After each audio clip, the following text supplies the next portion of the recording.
আজকে জুলাই গণ অভ্যুত্থানের দ্বিতীয় বার্ষিকী আমরা শুরু করছি। এই বছর 2 বছর গণ অভ্যুত্থানের অতিবাহিত হয়েছে। আমরা আজকের এই পহেলা জুলাইতে আমরা আজকে এসেছি রায়েরবাজার সংলগ্ন জুলাই গণ অভ্যুত্থানের শহীদদের যে গণকবর রয়েছে সেই গণকবরে কবর জিয়ারত করতে এবং তাদের প্রতি শ্রদ্ধা জ্ঞাপনের মাধ্যমে আমাদের যে মাসব্যাপী 36 দিনের যে কর্মসূচি সেটি আজকে শুরু হতে যাচ্ছে। এবং আপনারা ইতিমধ্যে জেনেছেন যে আমাদের পুরো মাসব্যাপী 36 দিন ব্যাপী ঢাকা এবং সারা দেশে আমাদের জুলাই গণ অভ্যুত্থান স্মরণে আমাদের কর্মসূচি থাকবে।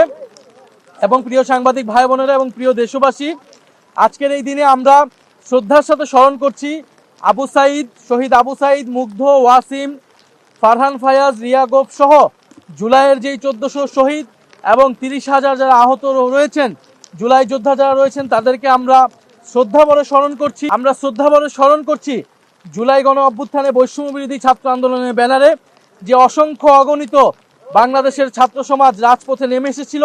পাবলিক বিশ্ববিদ্যালয়ের ছাত্রছাত্রীরা, প্রাইভেট বিশ্ববিদ্যালয়ের ছাত্রছাত্রীরা, মাদ্রাসা, স্কুল কলেজের ছাত্রছাত্রীরা, আমরা তাদেরকে স্মরণ করছি। আমরা স্মরণ করছি শ্রমিক ভাই বোনেরা, নিম্নবিত্ত শ্রেণীর মানুষেরা যারা জুলাই গণ অভ্যুত্থানে নেমে জীবন দিয়ে এই গণ অভ্যুত্থানকে সফলকাম করেছিল। এবং আমরা স্মরণ করছি আমাদের নারী সমাজকে, আমরা স্মরণ করছি আমাদের পেশাজীবী যারা শিক্ষক, আমাদের যারা শিক্ষক, অভিভাবক, সাংস্কৃতিক কর্মী, আমাদের আলেম সমাজ, আমাদের সাংবাদিক ভাই বোনেরা, আইনজীবী সহ যারা বিভিন্ন পেশাজীবীর মানুষেরা এই গণ অভ্যুত্থানে নেমে এসেছিল। এবং আমরা স্মরণ করছি আমাদের প্রবাসী ভাই বোনেরা যারা পৃথিবীর বিভিন্ন প্রান্তে, মধ্যপ্রাচ্য সহ পৃথিবীর বিভিন্ন প্রান্তে যারা আন্দোলন করেছিল। বাংলাদেশি এবং বাংলাদেশের বাইরে বিদেশি অনেক বন্ধুরা আমাদেরকে সহযোগিতা করেছিল, বিভিন্ন বিশ্ববিদ্যালয়ের ছাত্রছাত্রীরা। আমরা স্মরণ করছি যারা সাবেক সেনা অফিসার সহ সেনাবাহিনীর যারা তরুণ কর্মরত অফিসাররা যারা জুলাই গণ অভ্যুত্থানে প্রত্যক্ষ এবং পরোক্ষভাবে সহযোগিতা করেছেন। আমরা তাদেরকে স্মরণ করছি জুলাই গণ অভ্যুত্থানে যারা যেখানে যেভাবে যেখান থেকে আমাদেরকে এই গণ অভ্যুত্থানে অংশ নিয়েছেন, সহযোগিতা করেছেন, আমরা তাদেরকে স্মরণ করছি। জুলাই গণ অভ্যুত্থানের 2 বছর হয়েছে। আমরা জুলাই গণ অভ্যুত্থানের পরবর্তী সময়ে বলেছিলাম জুলাই গণহত্যার বিচার সংস্কারের মাধ্যমে আমরা একটা বৈষম্যহীন গণতান্ত্রিক নতুন বাংলাদেশ করতে চাই।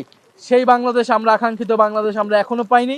আপনারা জানেন গতকালকে ট্রাইব্যুনালের একটি বিচারের রায় এসেছে, কিন্তু দুঃখজনকভাবে সেই রায় বাংলাদেশের জনগণকে সন্তুষ্ট করতে পারেনি। এবং আমরা মনে করি সেই রায়ের মাধ্যমে আমরা যারা জুলাই গণ অভ্যুত্থানে অংশ নিয়েছিলাম, যারা শহীদ পরিবার, যারা আহত যোদ্ধা রয়েছে, তারা কোনো ন্যায় বিচার পায়নি।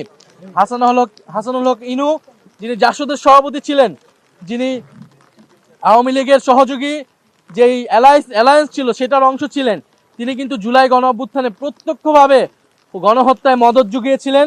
গণহত্যার যে সিদ্ধান্ত ছিল, শেখ হাসিনা যিনি প্রধান সিদ্ধান্তকারী ছিলেন, তাকে সর্বাত্মকভাবে সহযোগিতা করেছেন। ফলে আমরা মনে করি তাকে যে 10 বছর করে 3টি মামলা সাজা দিয়েছে, এটা এনাফ না, এটা যথেষ্ট নয়। আমাদের আবেদন থাকবে রাষ্ট্রপক্ষ যাতে এটা আপিল করে এবং আমরা তার কঠোর থেকে কঠোর বিচার প্রত্যাশা করছি।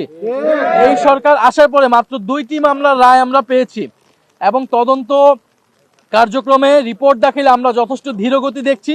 ফলে আমরা আশা করব যে সরকার এবং ট্রাইব্যুনাল দ্রুত সময়ের মধ্যেই বিচার নিষ্পন্ন করবে। এবং অলরেডি শেখ হাসিনার মামলার রায় হয়ে রয়েছে। আমরা আশা করব যে শেখ হাসিনাকে সহ জুলাই গণহত্যাকারী এবং ওসমান হাদির হত্যাকারী যারা ভারতে পালিয়ে রয়েছে তাদেরকে দেশে এনে বিচারে কাঠগড়ায় দাঁড় করানো হবে এবং শেখ হাসিনার ফাঁসির রায় সেটি কার্যকর করা হবে।